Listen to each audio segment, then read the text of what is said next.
വാണി.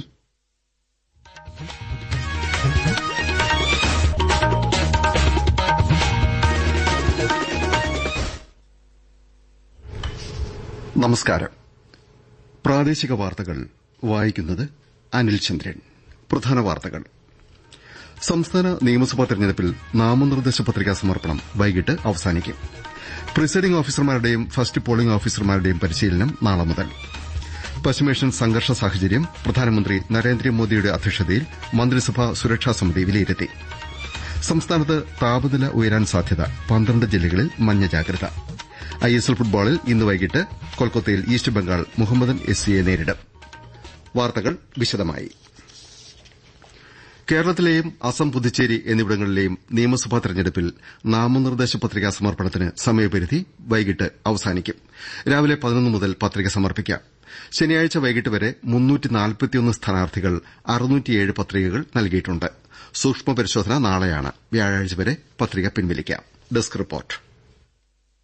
പത്രികാ സമർപ്പണം ഇന്ന് അവസാനിക്കാനിരിക്കെ കഴിഞ്ഞ ദിവസങ്ങളിൽ പത്രിക നൽകാത്ത മുന്നണികളും സ്ഥാനാർത്ഥികളും കക്ഷിരഹിത സ്ഥാനാർത്ഥികളും ഇന്ന് നാമനിർദ്ദേശ പത്രിക സമർപ്പിക്കും. കേരളത്തിലും പുതുച്ചേരിയിലും അസമിലും ഏപ്രിൽ 9-നും തമിഴ്നാട്ടിൽ 23-നും ഒരു ഘട്ടത്തിലാണ് വോട്ടെടുപ്പ്. പശ്ചിമബംഗാളിൽ 23-നും 29-നുമായി വോട്ടെടുപ്പ് പൂർത്തിയാകും. എല്ലായിടത്തും മെയ് 4-ന് വോട്ടെണ്ണും. സംസ്ഥാന നിയമസഭയുടെ കാലാവധി മെയ് 23-നാണ് അവസാനിക്കുന്നത്. നാമനിർദ്ദേശ പത്രികാ സമർപ്പണത്തിന്റെ അവസാന തീയതി വരെ വോട്ടർ പട്ടികയിൽ പേര് ചേർക്കാൻ അപേക്ഷിക്കാമെങ്കിലും 10 ദിവസം മുൻപ് വരെ സമർപ്പിച്ച അപേക്ഷകളാണ് നിലവിൽ പരിശോധിച്ച് വോട്ടർ പട്ടികയിൽ ചേർക്കുന്നതെന്ന് മുഖ്യ തെരഞ്ഞെടുപ്പ് ഓഫീസർ ഡോക്ടർ രത്തൻ യു ഖേൽക്കർ അറിയിച്ചു. അപേക്ഷ സ്വീകരിച്ച് നടപടിക്രമങ്ങൾ പൂർത്തിയാക്കാൻ പരമാവധി 10 ദിവസമാണ് വേണ്ടത്. അതിനാൽ മാർച്ച് 15 വരെ അപേക്ഷ സമർപ്പിച്ചവർക്ക് മാത്രമേ ഏപ്രിൽ 9-ന് വോട്ട് ചെയ്യാൻ അർഹത ലഭിക്കൂ. തെരഞ്ഞെടുപ്പ് ഫലപ്രഖ്യാപനത്തിന് ശേഷം പുതിയ അപേക്ഷകൾ സ്വീകരിക്കുകയും മാർച്ച് 15-ന് ശേഷം ലഭിച്ച അപേക്ഷകളിൽ നടപടി എടുക്കുകയും ചെയ്യുമെന്ന് മുഖ്യ തെരഞ്ഞെടുപ്പ് ഓഫീസർ അറിയിച്ചു.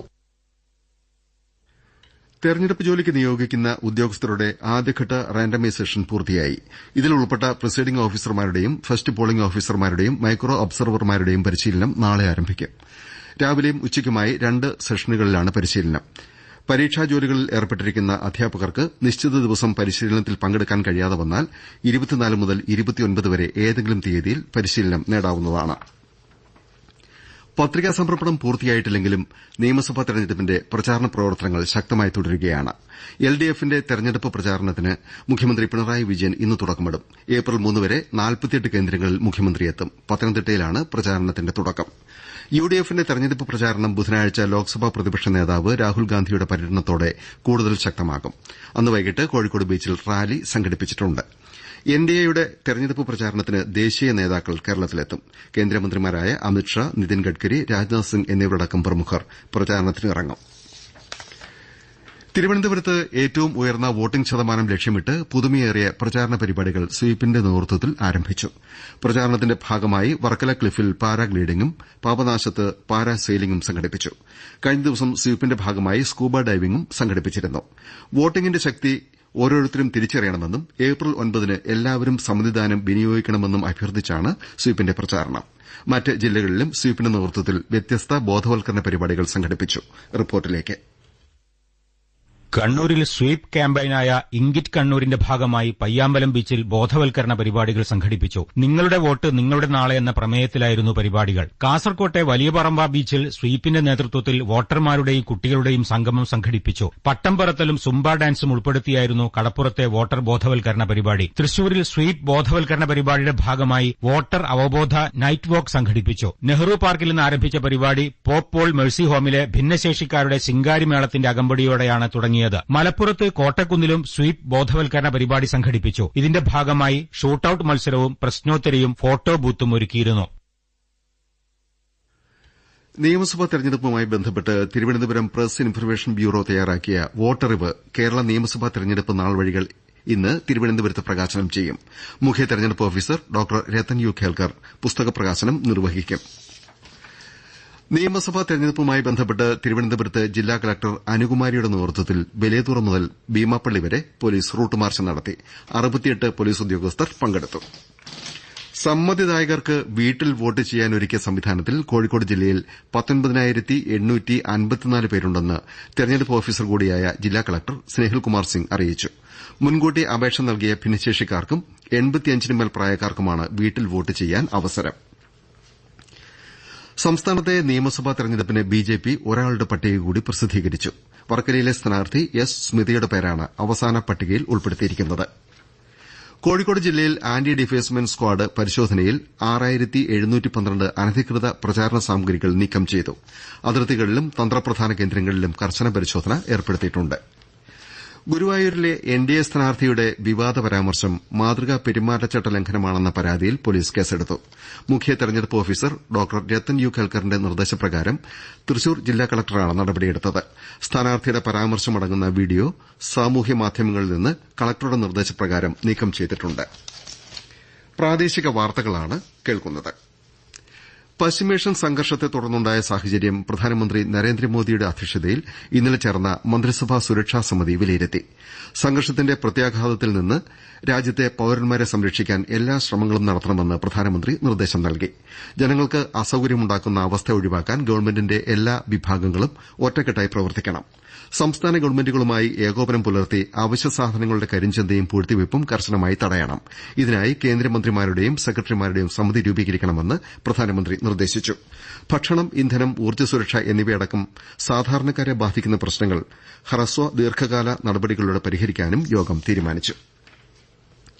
രാജ്യത്ത് അവശ്യ ഇന്ധനങ്ങൾക്ക് ക്ഷാമമില്ലെന്ന് പെട്രോളിയം, തുറമുഖ, വിദേശകാര്യ മന്ത്രാലയങ്ങൾ ആവർത്തിച്ച് വ്യക്തമാക്കി.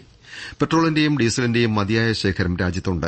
പെട്രോളിയം ഉൽപ്പന്നങ്ങളുടെയും എൽപിജിയുടെയും ലഭ്യത ഉറപ്പാക്കാൻ ഗവൺമെന്റ് സുപ്രധാന നടപടികൾ സ്വീകരിച്ചിട്ടുണ്ടെന്നും മന്ത്രാലയങ്ങൾ വിശദീകരിച്ചു. വിദ്യാഭ്യാസ സ്ഥാപനങ്ങൾ, ആശുപത്രികൾ എന്നിവയുൾപ്പെടെ പ്രധാന മേഖലകൾക്ക് മുൻഗണന നൽകി സംസ്ഥാനങ്ങൾക്ക് വാണിജ്യ എൽപിജി വിഹിതം കേന്ദ്രം വർദ്ധിപ്പിച്ചിട്ടുണ്ട്. ഗാർഹിക, വാണിജ്യ ഉപഭോക്താക്കൾക്ക് പുതിയ പിഎൻജി കണക്ഷനുകൾ ലഭ്യമാക്കാൻ സംസ്ഥാനങ്ങൾക്ക് നിർദ്ദേശം നൽകിയതായും അറിയിപ്പിൽ പറയുന്നു. ഇറാന്റെ ശത്രുക്കളുടേത് ഒഴികെ എല്ലാ രാജ്യങ്ങളുടെയും കപ്പലുകൾക്ക് ഹോർമൂസ് കടലിടുക്ക് വഴി കടന്നുപോകാമെന്ന് ഇറാൻ പ്രസിഡന്റ് മസൂദ് പെസഷ്കിയാൻ വ്യക്തമാക്കി. ഇറാനെ ലോക ഭൂപടത്തിൽ നിന്ന് തുടച്ചുമാറ്റുമെന്ന യുഎസ് പ്രസിഡന്റ് ഡൊണാൾഡ് ട്രംപിന്റെ ഭീഷണി വ്യാമോഹം മാത്രമാണെന്നും പെസഷ്കിയാൻ പ്രതികരിച്ചു. സ്വതന്ത്ര വ്യാപാരത്തിന് അനുമതിയില്ലാതെ സ്വതന്ത്ര കപ്പൽ ഗതാഗതം സാധ്യമാകില്ലെന്ന് ഇറാൻ വിദേശകാര്യമന്ത്രി സയ്യദ് അബ്ബാസ് അഗാരിച്ചിയും അഭിപ്രായപ്പെട്ടു. എയർ ഇന്ത്യയും എയർ ഇന്ത്യ എക്സ്പ്രസും ഇന്ന് പശ്ചിമേഷ്യയിലേക്കും തിരിച്ചും 30 സർവീസ് നടത്തും. ഇരു കമ്പനികളും ജിദ്ദയിലേക്ക് ഷെഡ്യൂൾ ചെയ്ത 10 വിമാനങ്ങൾ അയക്കും. വടക്കേ അമേരിക്ക, യൂറോപ്പ്, ഓസ്ട്രേലിയ എന്നിവിടങ്ങളിലേക്കും തിരിച്ചും എല്ലാ വിമാനങ്ങളും ഷെഡ്യൂൾ പ്രകാരം സർവീസ് തുടരുമെന്നും എയർ ഇന്ത്യ അറിയിച്ചു. റഷ്യയിൽ നിന്ന് ക്രൂഡ് ഓയിലുമായി മംഗലൂരു തുറമുഖത്തെത്തിയ അക്വ ടൈറ്റൻ കപ്പലിൽ നിന്ന് വൈകിട്ടോടെ പൂർണ്ണമായി എണ്ണ ഇറക്കാനാവുമെന്ന് അധികൃതർ അറിയിച്ചു. 96,000 മെട്രിക് ടൺ ക്രൂഡ് ഓയിലാണ് കപ്പലിലെത്തിച്ചത്. യുഎസിൽ നിന്ന് എൽപിജിയുമായി എത്തിയ പെക്സിസ് പയനിയർ 16,714 ടൺ എൽപിജി മംഗലൂരുവിൽ ഇറക്കുന്ന ജോലിയും പുരോഗമിക്കുകയാണ്. സംസ്ഥാനത്ത് മിക്ക ജില്ലകളിലും നാളെ വരെ താപനില ഉയരാൻ സാധ്യതയുണ്ടെന്ന് കേന്ദ്ര കാലാവസ്ഥാ വകുപ്പ് അറിയിച്ചു. പാലക്കാട് ജില്ലയിൽ ഉയർന്ന താപനില 38 ഡിഗ്രി സെൽഷ്യസ് വരെയും കൊല്ലം, കോട്ടയം, എറണാകുളം, തൃശൂർ, കാസർകോട് ജില്ലകളിൽ താപനില 37 ഡിഗ്രി സെൽഷ്യസ് വരെയും തിരുവനന്തപുരം, പത്തനംതിട്ട, ആലപ്പുഴ, മലപ്പുറം, കോഴിക്കോട്, കണ്ണൂർ ജില്ലകളിൽ 36 ഡിഗ്രി സെൽഷ്യസ് വരെയും ഉയരാൻ സാധ്യതയുണ്ട്. ഇടുക്കിയും വയനാടും ഒഴികെ 12 ജില്ലകളിൽ മഞ്ഞ ജാഗ്രതാ നിർദ്ദേശം നൽകി. ഐഎസ്എൽ ഫുട്ബോളിൽ ഗോവ ചെന്നൈയിൻ എഫ്സി മത്സരം സമനിലയിൽ പിരിഞ്ഞു. ചെന്നൈയിൽ ഇരു ടീമുകളും ഓരോ ഗോൾ നേടി. മറ്റൊരു മത്സരത്തിൽ ഇന്റർ കാശിയെ ബംഗളൂരു എഫ്സിയും പരാജയപ്പെടുത്തി. ഇന്ന് ഈസ്റ്റ് ബംഗാൾ മുഹമ്മദൻ എസ്സിയെ നേരിടും. കൊൽക്കത്തയിൽ വൈകിട്ട് 7:30ക്കാണ് മത്സരം. ഒമാനിൽ മിന്നൽ പ്രളയത്തിൽ മരിച്ച മലയാളികളുടെ മൃതദേഹങ്ങൾ ഇന്ന് നാട്ടിലെത്തിക്കും. തൃത്താല സ്വദേശികളായ യൂസുഫ്, ഷംല എന്നിവരാണ് മരിച്ചത്. മസ്കറ്റിന് സമീപം ശനിയാഴ്ച രാത്രി 1 മണിയോടെയായിരുന്നു അപകടം. ഇന്ന് ലോക കാലാവസ്ഥാ ദിനം. 1950-ൽ ലോക കാലാവസ്ഥാ സംഘടന സ്ഥാപിതമായതിന്റെ ഓർമ്മയ്ക്കായാണ് ദിനം ആഘോഷിക്കുന്നത്. ഇന്ന് ആചരിക്കുക, നാളെയെ സംരക്ഷിക്കുക എന്നതാണ് ഈ വർഷത്തെ പ്രമേയം. പ്രധാന വാർത്തകൾ വീണ്ടും. സംസ്ഥാന നിയമസഭാ തെരഞ്ഞെടുപ്പിൽ നാമനിർദ്ദേശ പത്രികാ സമർപ്പണം വൈകിട്ട് അവസാനിക്കും. പ്രിസൈഡിംഗ് ഓഫീസർമാരുടെയും ഫസ്റ്റ് പോളിംഗ് ഓഫീസർമാരുടെയും പരിശീലനം നാളെ മുതൽ. പശ്ചിമേഷ്യൻ സംഘർഷ സാഹചര്യം പ്രധാനമന്ത്രി നരേന്ദ്രമോദിയുടെ അധ്യക്ഷതയിൽ മന്ത്രിസഭാ സുരക്ഷാ സമിതി വിലയിരുത്തി. സംസ്ഥാനത്ത് താപനില ഉയരാൻ സാധ്യത, 12 ജില്ലകളിൽ മഞ്ഞ ജാഗ്രത. ഐഎസ്എൽ ഫുട്ബോളിൽ ഇന്ന് വൈകിട്ട് കൊൽക്കത്തയിൽ ഈസ്റ്റ് ബംഗാൾ മുഹമ്മദൻ എസ്സിയെ നേരിടും. പ്രാദേശിക വാർത്തകൾ കഴിഞ്ഞു.